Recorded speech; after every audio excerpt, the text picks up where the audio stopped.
Hi, I'm Jason Matthews, owner of Matthews Painting Company near Warsaw, Indiana. We continue our tutorial videos that we show each of our new employees who we train to become professional painters. This will be part 2 of basic caulking, and in this particular video, we're going to explain the difference between exterior caulking versus interior caulking, which was our first video that you can see on our YouTube page. We're going to discuss exterior caulking, and even though we're in our shop in a training area, we're going to pretend that this piece of siding here is more like a 1x6 on the exterior of a home, and that this is the siding. And so we'll do our sample here for our exterior caulking. Just in case you didn't see our interior, I'm going to kind of show you what we start with.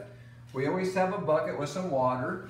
And we just spilled that, of course, no big deal on this floor, but we always have water and a rag. We have our caulk gun.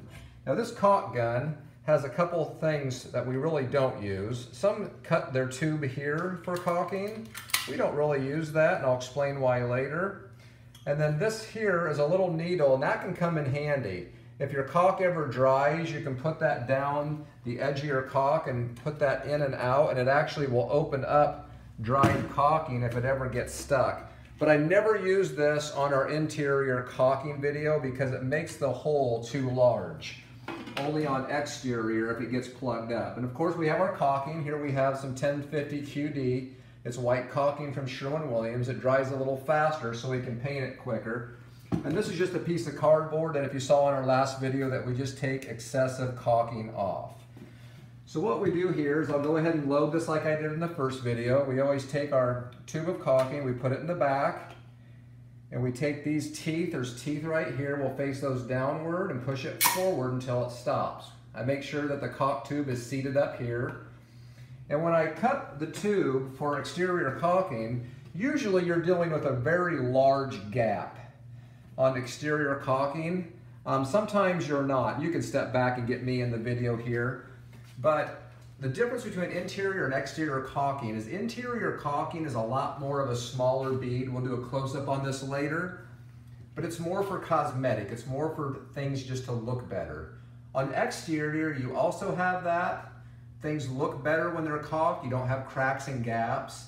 But also, it can keep out insects, weather, like water from rain. And it can also help with drafts in the house depending where we're actually caulking. Also, you have much more severe temperature changes outside.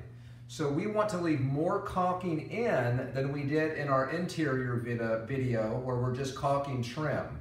So we leave more caulking in on exterior caulking so that it will not split out or crack as fast with expansion and contraction of the home from a 90-degree day in the summer and a 10 degree below in the winter.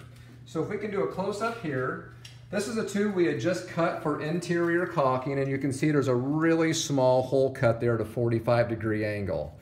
For most exterior caulking, unless we're working around a front door area, we take a lot more off and we create a lot bigger hole there. I'll dig out that hole a little bit so you can see it on video. Now we have a lot bigger hole to where we can get ready to caulk on our exterior. So you can step back just a little bit here and the camera can come in as needed.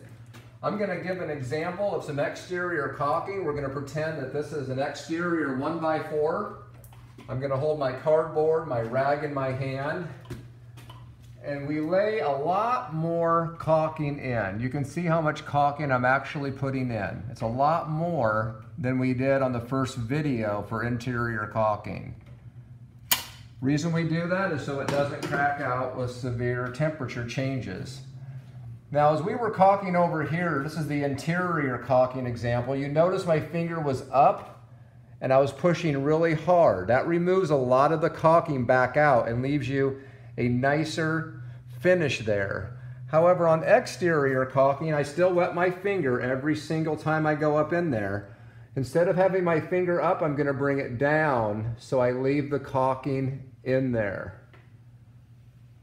And on this, I'll come down a little bit further than I do on my interior caulking.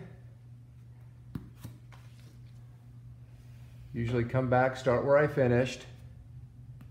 You can see how much more is coming off there. Now if you notice, my finger is down like that. It's like this, not up. That's leaving more caulk. But if you notice right here, look how nice my edge still is here. It's still a very nice edge. However, it looks nothing like this. So here's an example, interior caulking, and then here's our example for exterior caulking over here. Now, just for the sake of illustration, I'm going to show you how much caulk is actually in here. If I was to actually caulk interior, look how much caulk we left in there. That would be more how your interior caulking would look right here, because we don't have the extreme temperature fluctuation nor the elements. So that's just an example of how much I actually left in there. If you're having trouble with this type of caulking, I'm going to show you one other element that you can do. Some have problems doing it with their finger, and so laying your thumb down works very good as well. That leaves more in there. We're still leaving a very nice edge, and I'll explain that and point that out here in a minute.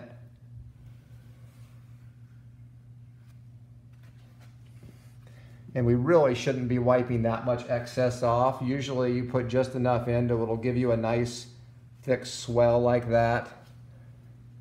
Getting some wet fingers, getting that smoothed out a little there. But notice how I don't have a big gnarly edge there on that swell mark. I'm going to show you real quickly in closing of one done wrong. We certainly don't need that much in there. But also, there's a skipper. If you're going too fast and you're getting skips, remember in the first video, we said that's a mixture of moving too fast or not pulling this trigger hard enough. So if you're getting way too much caulking in there, then you're pulling this trigger too hard, or you're going too slow, or a mixture of both. If you're getting skips like this here, I'm not sure if we can see that, but if you're not quite getting enough caulking in there, then you're moving your caulk gun too fast, or you're not squeezing your trigger hard enough, or a mixture of both. So I hope that helps a little bit understanding the differences between interior and exterior caulking. There was one other thing I did miss on this video, and that is going to be an area caulked for exterior that's unacceptable. That right there is unacceptable. You can see these ridges along the edges. They don't even look smooth. It's very easy to fix. I'm just going to wet my thumb or lay down my finger, and you can see that that's starting to actually kind of smooth out. The water's mixing with the caulk a little bit, and now we've got our edge back for exterior caulking. If you liked what you saw, give us a thumbs up on our YouTube page. For more information, you can contact us at matthewspainting.com or call us at 574-834-3575.